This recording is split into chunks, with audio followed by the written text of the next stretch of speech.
And I think we're live. All right. Okay.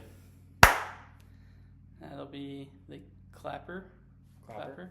Okay. Cool, man. You ready to do this? Let's go. All right. Cool. Well, welcome everyone to the very first Throttle North podcast. And we're here to talk about cars, coffee, trucks, projects, and life up here in Alaska, which has been quite an experience. I've only been here for about 4 years, which pales in comparison to 24 Jeremy. years. 24 years, yeah. So I'm Josh. This is Jeremy. Hey. And plan on making this a weekly thing. If that's what interests you, make sure you smash that subscribe button. And let's just get into it, Yeah. Jeremy. I'm really curious. This last week, I think you've been working on some cars. What's been going on in your life with cars? Begrudgingly working on a 2003 Chevy 1500 HD truck. Been giving me fits, and then just going and trying to sort it out, and you end up uncovering. It's like peeling back an onion. You have just layers. You start digging into it, and like, man, there's been a leak, and now the floor's starting to rust. So things like that. Getting back into the vehicle swing after a lot of major projects around the house, like a deck, and cleaning up the yard and getting ready for next year for a lot of planting, of course. Up here in Alaska, we have a short growing window. So if you do farming or some sort of livestock, you've got to get prepared typically the season before you make a big swing into something. So I've just been consumed with that, but hey, finally getting to work on vehicles again, which has been great. How about yourself? I've been working on the GR86. As you know, I autocross that car up here in Alaska, and it's been a lot of fun. There are 2 more races left in the season. I'm going to make it to both of them. Usually races last for a Saturday and a Sunday. I'll make it to the Saturday race the next weekend, and then the last weekend, the season ender, is in September, and I'll make it to both of those. And for those races, I actually just ordered some new wheels and tires for the 86. So I'm looking forward to throwing those on and so seeing what is that how they wheel do. and tire package that you got? So I got a set of NK RPF ones. I think that is like the go-to lightweight wheel for autocross. And then I got some Michelin Pilot Sport 4S's for those. So I'm looking forward to it. The stock tire size is a 215 width, and I got 225s. So I think that contact patch increase will definitely give me an advantage. Running on stock tires all season, I've only gotten up to 3rd place, and I think I'm there skill-wise. I mean, I could do a little bit better skill. Always do better skill-wise, but I think this wheel and tire setup is what's going to help push me to the next level. So and actually touching on it, I think is really important. The first thing you do is actually get your wheels and tires sorted, because once you do that, then the rest of the car, you can really tell that it's the suspension or it is some sort of set up outside of wheels and tires, because when you're not breaking loose, you start feeling things breaking down.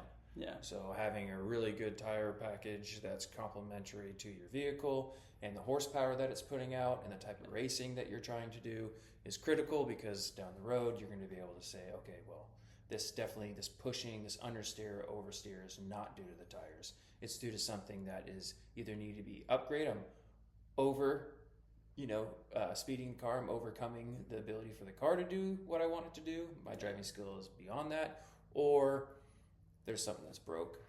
It's really important. Yeah, I think the 86 is such a cool platform. If you look at the national level races, like for the D Street class, it's all 86s at the top there. So I think it's really cool to have that. And my old 86, the blue one, actually was up for sale recently, and I briefly thought for a second, but get dose, huh? Yeah, I don't think I'm in a position for that right now, unfortunately. But we'll get there. Yeah. So what upgrades have you found work and don't work for your class or what you're doing right now in autocross? Yeah. So the cool thing about autocross and the open or the street class is that they provide the minimum, the smallest barrier to entry to get into racing. So really, it's limited on what you can do with your car, but it allows everybody to be on like an even plane. And that's power plant, drivetrain, your vehicle, suspension, additives, stabilizers. You really can't do much. And unbeknownst to me, I thought that anything that came from the factory was legal. So I had an upper strut bar that I bought the car with that after doing some digging into the rules and asking ChatGPT, I figured out that the strut bar was illegal. So I spent some time removing that a week ago before my the last weekend of racing. I recorded that. I need to edit that video and throw it up on YouTube. Yeah, that would be. So that was illegal. Super easy to remove. It was like 3 nuts on either strut, and then it actually V'd to the center, which was pretty cool. But I didn't really notice a performance change without the strut bar. I'm sure maybe it was not as easy to slide around without it on, but I don't know. It was still a lot of fun that last race, and they do such a good job at putting together the courses up here. But so that was a big change.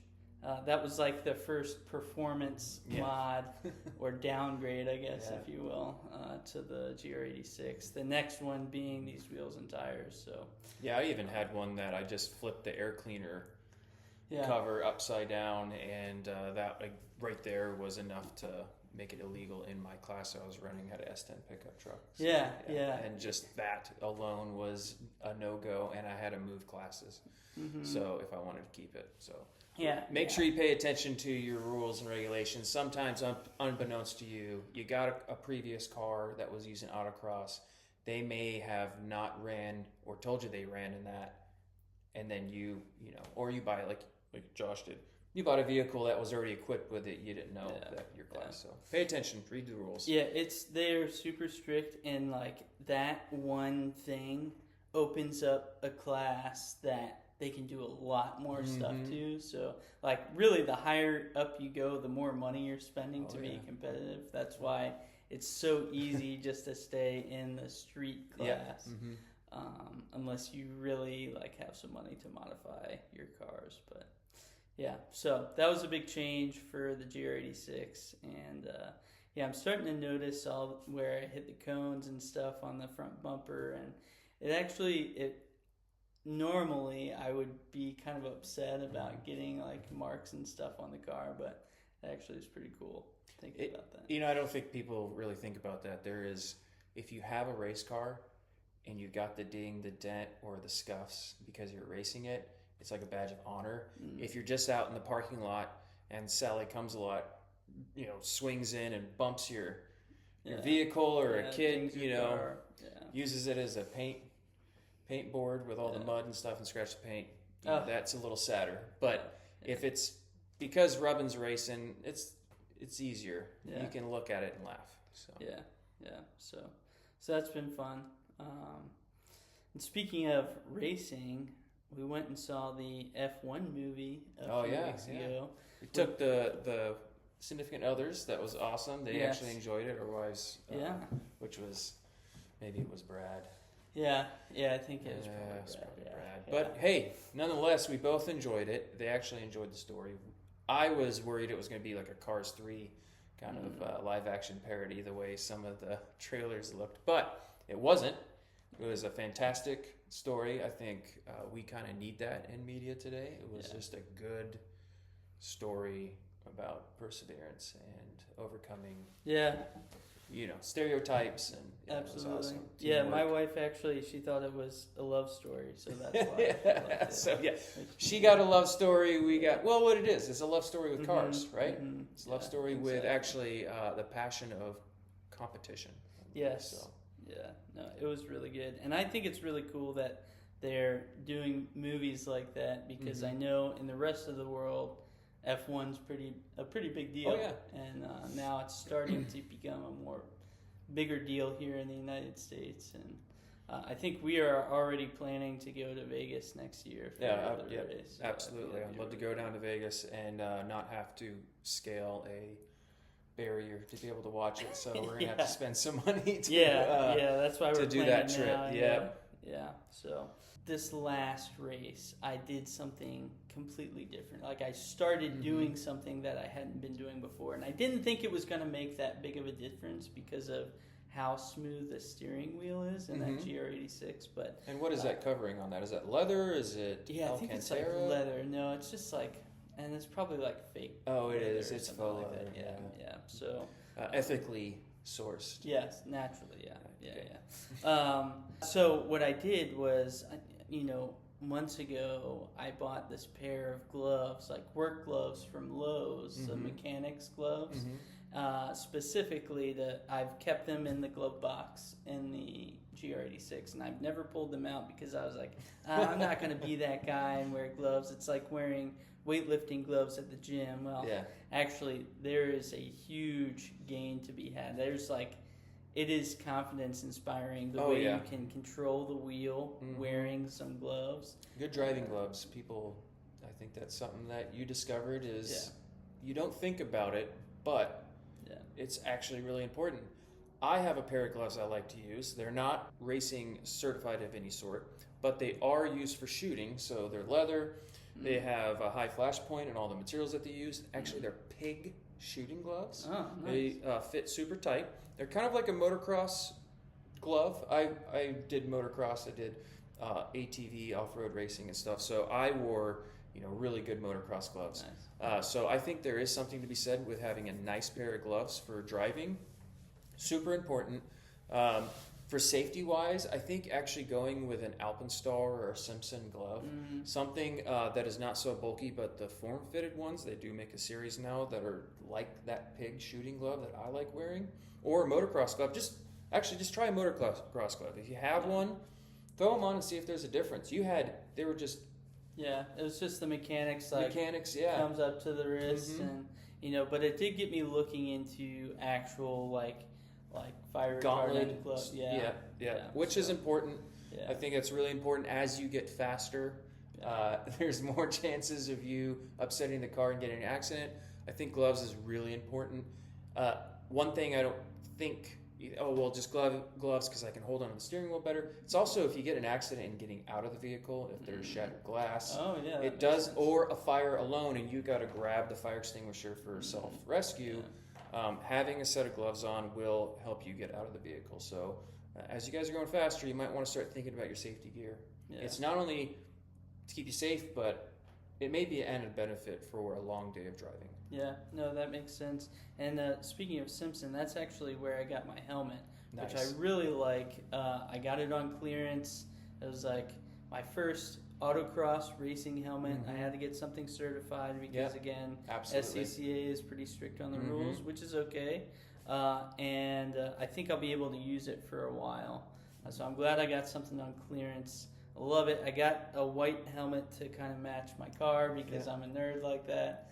Yeah, and you look like the Stig in there, right? You'll feel the part. That's why you got to get the white gloves now, the Simpson gloves. You got to, it's all, you got to feel good about your gear that you're using.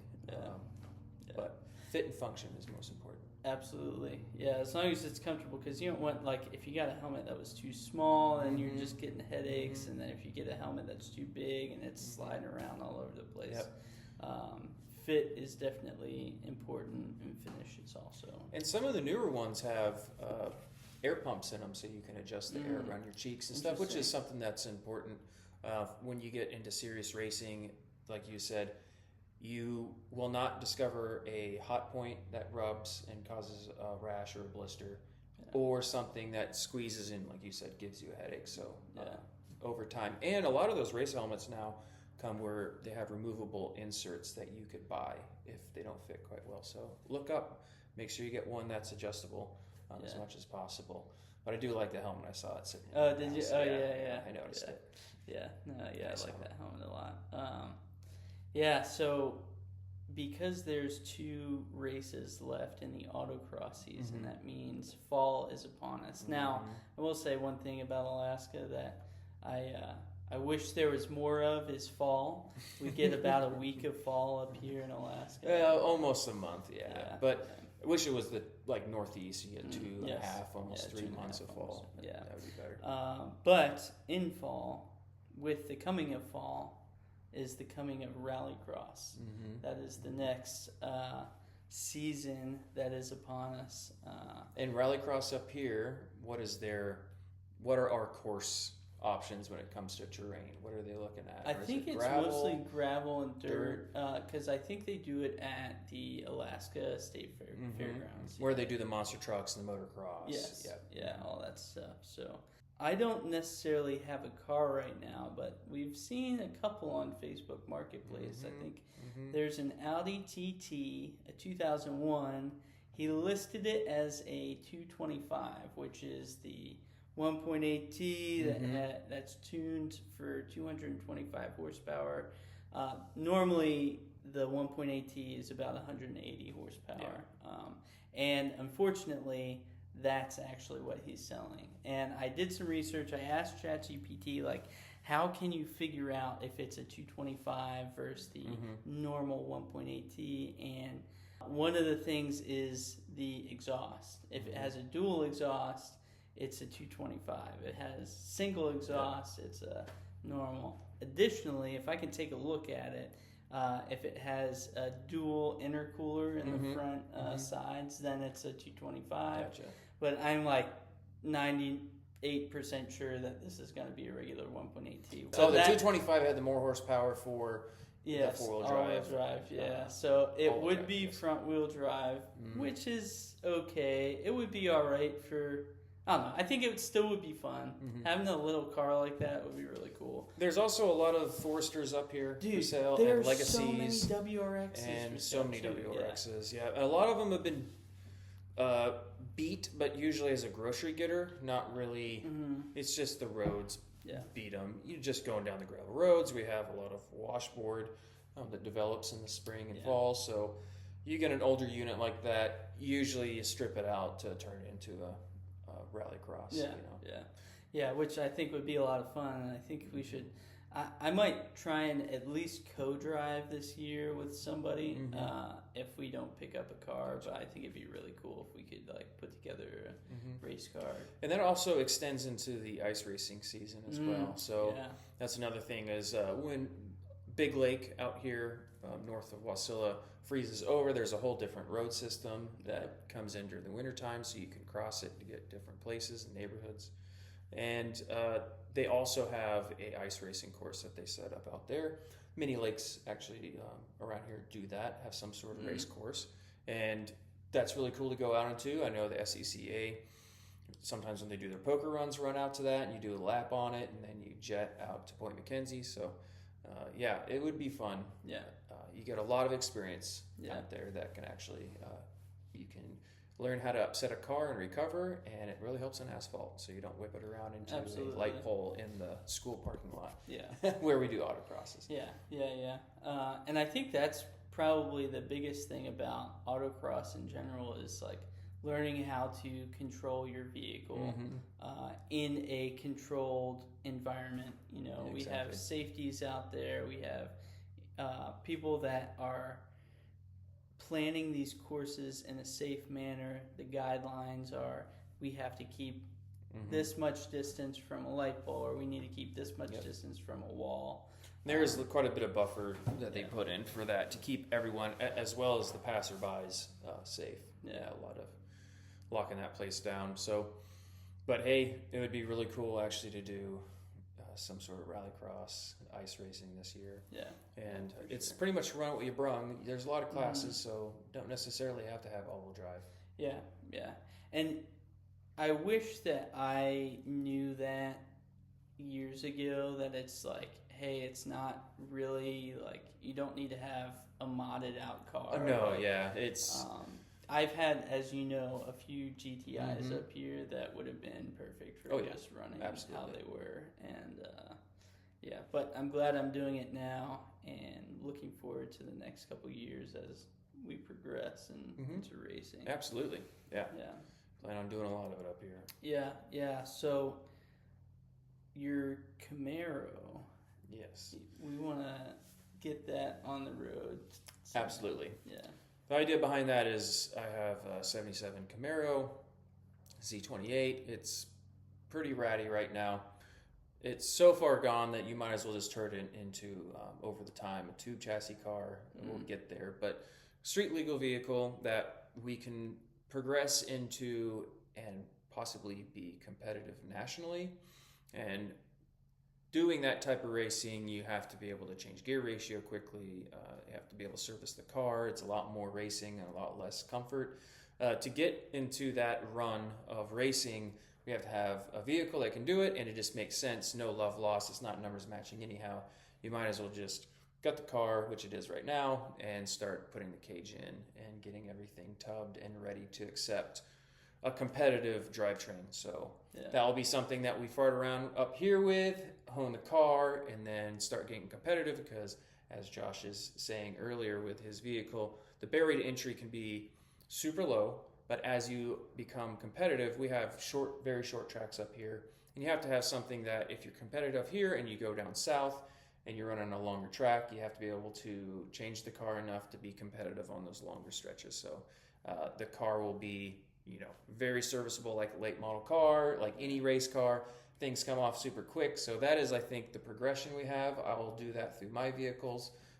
Josh will get a good baseline on his. We have something to race around with. So we are hoping to bring that content to you and see how hard it is actually to do that type of racing here in Alaska because of our short seasons, complicated weather, very expensive shipping. So yeah, for real. Yeah, I got murdered on shipping for those wheels and tires, but it was worth it. I think that they will last me the rest of the season and next season, and then after next season, the way the classes break out are between 280 treadwear is like novice and open, and then 200 treadwear is like the expert or intermediate.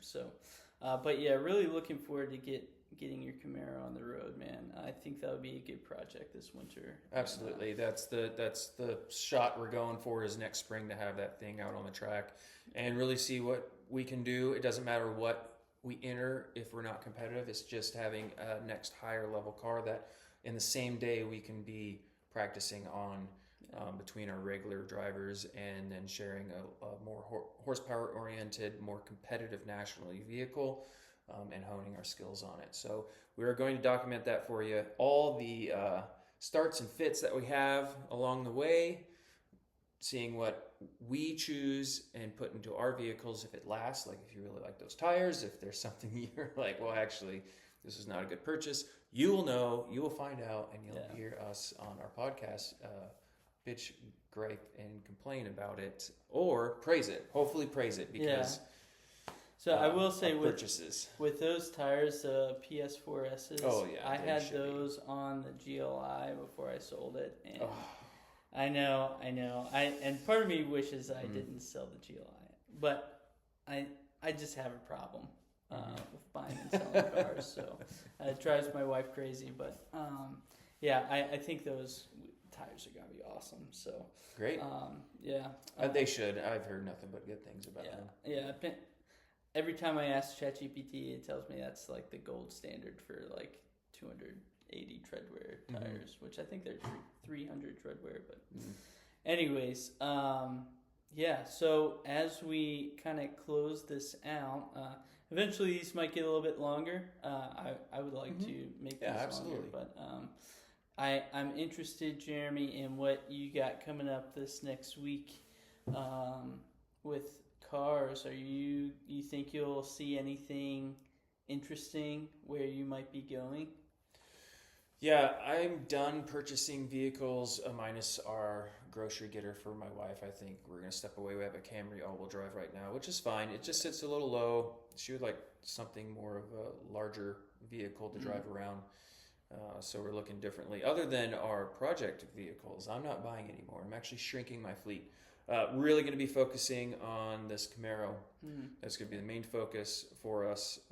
And then I have a 56 Chevy two-door hardtop that this Camaro essentially gets me back up on the horse of metal work and welding on light sheet metal, because that is something down the road I'd love to be able to finish for our family, to have something nice to cruise on a Saturday and a Sunday.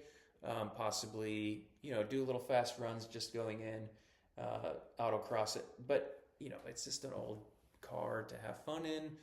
Nothing to be really competitive, just take out and enjoy. So that's what we're working up for. Okay.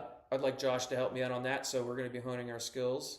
Yeah. And I'm going to be learning a lot. That's yeah. This next week is just getting the piles of parts sorted and put in the Camaro, and getting ready, getting a timeline on a piece of cardboard. And what about you? You have... Yeah, so I am tires. Like just barely under 3,000 miles on the GR now. So this week I need to change the oil, and I need to put those wheels and tires on, and so I can scrub them in a little bit before the next race. And my brother will be here next weekend, and I'm looking forward to taking him down to that's going to be really cool. Yeah, so absolutely. He has a Mark 8 GTI that I'm trying to get him into autocross, that's hopefully a nice car. He can ride around with. There's some nice GTIs that race, so I'm gonna try and get him in one of those if I can. That'd be great. Yeah, and racing up here in Alaska, because of the scenery, is very interesting. Just getting there and then doing it, and I tell you what, the people up here are really nice. They're really, really helpful. Yeah. There's a good market of knowledge and aftermarket parts and spare parts. So it's absolutely great. Yeah. Well, this has been fun, Jeremy. I'm looking forward to the next one. If you guys like this video or this podcast, don't forget to smash that subscribe button and get ready for more, because we're bringing it. Yeah. So absolutely. We'll see you in the next one. That's all I have. All right. You guys have a good day. Enjoy racing. Bye. Peace.